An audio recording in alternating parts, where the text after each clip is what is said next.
Tumesema ile awamu ya pili. Awamu ya kwanza tulifanikiwa kwa asilimia kubwa. Ndio maana kiwango cha alikuwa sema takwimu hapa, kiwango cha makosa hayo ya ukatili kimepungua. Sio kwa bahati mbaya. Kuna watu wamefanya kazi. Kuna watu wametoa elimu.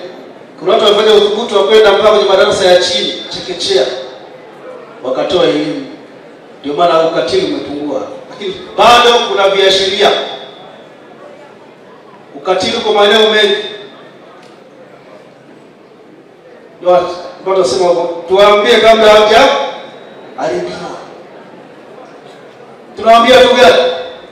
Ni wewe na jirani yako. Tukuambie kama hujaharibiwa. Nani anayekuharibu? Lazima tukwambie, anakuharibu mjomba, anakuharibu baba, anakuharibu bodaboda usi. Tukwambie bila kupepesa mapato kwa maneno, ili mwisho wa siku tuwe na taifa ambalo lenye vijana wenye nguvu wanaweza kutumikia taifa na tukapata matokeo mazuri. Kwa hiyo vijana ni waombe sana.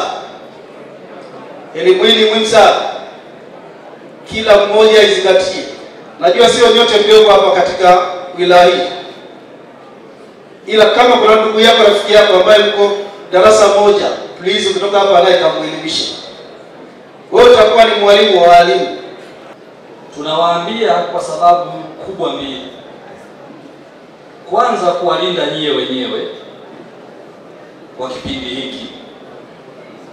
Lakini tunawaambia ili nyie msije kuwa wahalifu baadaye. Kwa sababu leo najiona ameuliza hapa wangapi miaka 18 na wachache, na wengine hata wakusimama waliogopa. Lakini hautabaki kuwa mwanafunzi wa Sengerema Sekondari, hautabaki kuwa mwanafunzi wa Mabarui, hautabaki kuwa mwanafunzi wa Ngweli wala shule nyingine yoyote. Utarudi kwenye jamii.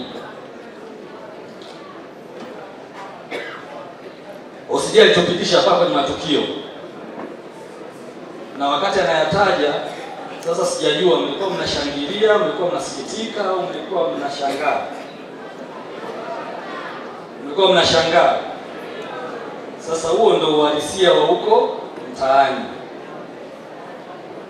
Matukio ya ubakaji, matukio ya ulawiti na mambo mengine yote ambayo nimeyataja, mimba kwa wanafunzi. Ukiangalia kwenye takwimu hapo utaona mimba kwa wanafunzi ni nyingi sana. Anapewa na nani mwanafunzi mimba? Na mwanafunzi mwenzake ama na mtu wa mtaani kwenye jamii. Lakini mwisho siku inamwathiri nani?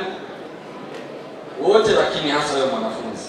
Kwa hizo takwimu zilivyo, na ndio ujue kwamba hilo jambo ni kubwa, na ndio maana ya kuja na awamu ya pili, kwa sababu wameona bado matukio yanaendelea. Kampeni ya kwanza ilikuwa na mafanikio makubwa, lakini bado tuliona kwamba tuje na awamu ya pili. Tuje na awamu ya pili kwa sababu gani? Tumeona kwamba kuna makosa ambayo yameendelea kuibuka. Kwa mfano, kuna ukatili kwa njia ya mitandao. Tunaona kuna masuala ya maadili, kuna masuala ya ufanyaji wa mapenzi kwa wanafunzi, lakini pia tumeona kuna issue ya madawa ya kulevya. Kwa hiyo tumekuja na hii kampeni ya awamu ya pili, hasa hususan kwa wanafunzi wale ambao wamemaliza kidato cha 7, wamemaliza darasa la 7 elimu, waliomaliza kidato cha 4 wanaotegemea kumaliza kidato cha 4, kwa sababu tunaamini hawa wanaingia mtaani, hawa wanaenda kwenye jamii. Kwa hiyo tunawaandaa ili wakaepukane na nini, na masuala mazima ya ukatili. Watu wa leo tunapokea vizuri sana kuelimisha kuhusu ukatili na ukatili mbalimbali unaotendeka katika jamii zetu. Kubwa tunawaasa watu wazidi kupokea elimu hizi, na sisi kama watu au wadau wakubwa wa elimu tuliyopata leo tutasambaza popote tunapo, kwa nyumbani na nyumbani. Wazazi wetu tunaomba support sana, na pia hivyo hivyo pia kwa dada zetu walioko mitaani na ndugu zetu wa jamii. Tunashukuru sana na Mungu awabariki sana.